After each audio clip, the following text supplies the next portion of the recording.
Hello everyone, welcome back to my channel. সবাই কেমন আছো? আশা করছি সবাই খুব ভালো আছো। আমরাও না বেশ ভালোই আছি। তো আজ হচ্ছে শুক্রবার, এখন বাজে সকাল 8টা। তো ঘুম থেকে উঠে সকালে বাসি কাজকর্ম সেরে স্নান করে নিলাম। তো এখন যাব পুজো দিতে। আজকে খুব যে সকালে উঠছি তাও না, কিন্তু আজকে আমার সকালে কাজকর্মগুলো তাড়াতাড়ি হয়ে গেছে, যেহেতু কালকে রাত্রে বাসন টাসন সবই মেজে রাখছিলাম, রান্নাঘর পরিষ্কার ছিল, তো ওই জন্যই তাড়াতাড়ি হয়ে গেছে। তো তারপরে পুজো দিয়ে চলে এলাম রান্নাঘরে। তো এখন করছি হচ্ছে ভাত ভাজা। তো কালকের একটু ভাত বেঁচে গেছিলো, তো ওই ভাতটা আলু পেঁয়াজ ডিম দিয়ে ভাজা করছি। আর কালকে না যে তরকারি রান্না করেছিলাম, তো একটু করে সব তরকারি বেঁচে গেছে। এই একটু বাঁধাকপি আছে, ধনেপাতা বাটা আর মোচার ঘন্ট, তো সব একটু করে আছে। তো এই দিয়ে এখন আমরা সকালে সবাই খাওয়াটা সেরে নেব। আর আমার না তরকারি ভাত এগুলো নষ্ট করতে একদম ভালো লাগে না, তো ওই জন্য আমি কোনো কিছু ফেলি না। আর এদিকে বাজার থেকে নিয়ে আসা হয়েছে ইলিশ মাছ। তো এখন সকালে খাওয়া দাওয়া আগে করে নিই, তারপরে মাছটা রান্না করব। তো তারপরে সকালে খাওয়া দাওয়া সেরে চলে এলাম ঘরে বিছানাটা গোছাতে। তো আমার তো বিছানা আগে গোছানো হয় না, পরে গোছাতে হয়।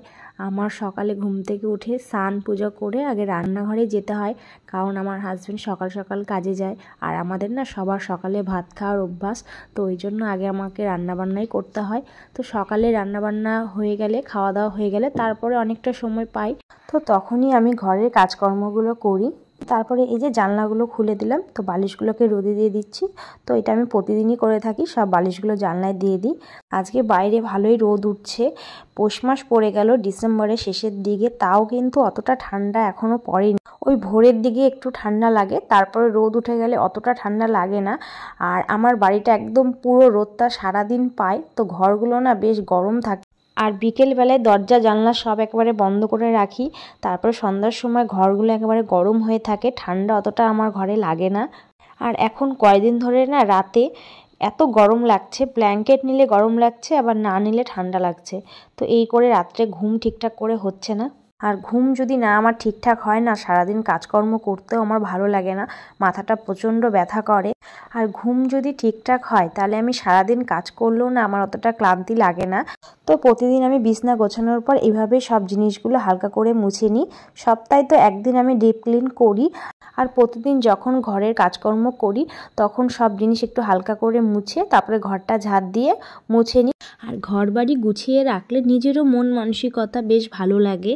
অথবা বাইরের কোনো লোক যদি হঠাৎ করে আমার বাড়িতে আসে, ঘর বাড়ি পরিষ্কার পরিচ্ছন্ন দেখলে তারাও কিন্তু বেশ ভালোই বলে।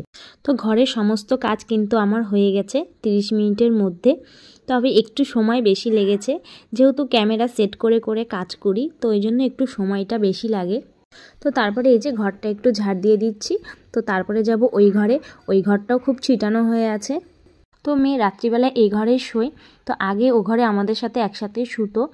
তো ওকে পড়াশোনার জন্য যখন সকালে ডাকতে যাই, তো তখন না ছেলে ঘুম থেকে উঠে যায়, আর ও না উঠতে চায় না। ওকে সকালে ডাকতে গেলে অনেক চিৎকার করতে হয়, ওঠ ওঠ ওঠ, তারপরে ওঠে।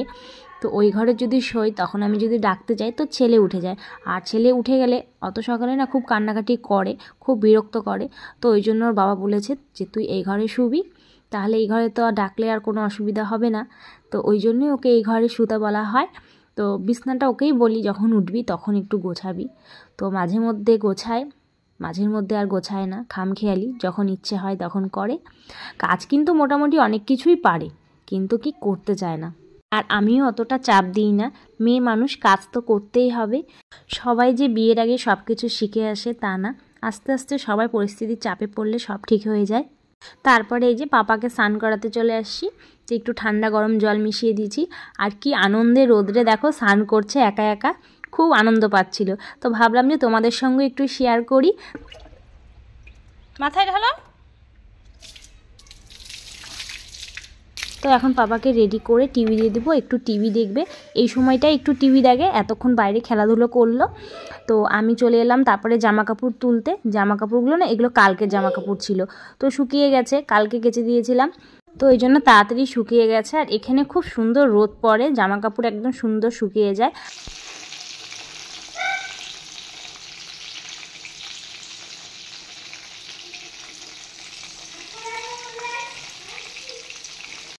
তো তারপরে এই যে চলে এলাম রান্নাবান্না করতে। তো এখন করব ইলিশ মাছের ঝোল। তো দেখো এদিকে আলু কেটে নিয়েছি আর এদিকে জিরাও একটু বেটে নিয়েছি। আর আমি ইলিশ মাছে আদা বাটা দিই না, তো অনেককে দেখি যে আদা বাটা দিতে, তো একটু বেগুন দিলে ভালো লাগতো, কিন্তু বেগুনটা ছিল না, তো ওই জন্য দিতে পারিনি। আর আমার ইলিশ মাছটা না বেশি সর্ষে পোস্ত বাটা দিয়ে বেশি ভালো লাগে, কিন্তু আমার হাজব্যান্ড ওরকম খেতে চায় না, তো ওই জন্যই করা হয় না। ও পাতলা ঝোলটাই বেশি পছন্দ করে। তো এই যে রান্নাবান্না হয়ে গেছে, এখন সব মাজা ঘষা করে রেখে দিব। কাল যেহেতু শনিবার নিরামিষ আছে, তো ওই জন্য এখনই আমি মেজে রেখে দেবো। তো ওদিকে রান্নাঘরে কাজকর্ম সেরে তারপরে চলে এলাম ঘরে। এই যে এখন সেলাই করছি। তো এটা একজন সকালে দিয়ে গেল নাইটি, তো বললো যে দরকার আছে খুব, দুপুরে নিবে, তো ওই জন্যই করছি। তো চলো আজকে ভিডিওটা এই পর্যন্তই রাখছি। সবাই ভালো থেকো, সুস্থ থেকো। দেখা হবে কালকে আরেকটি নতুন ভিডিওর সাথে। আর আমার ভিডিও যদি তোমাদের ভালো লেগে থাকে তো অবশ্যই একটা লাইক করো আর চ্যানেলটিকে সাবস্ক্রাইব করে দিও।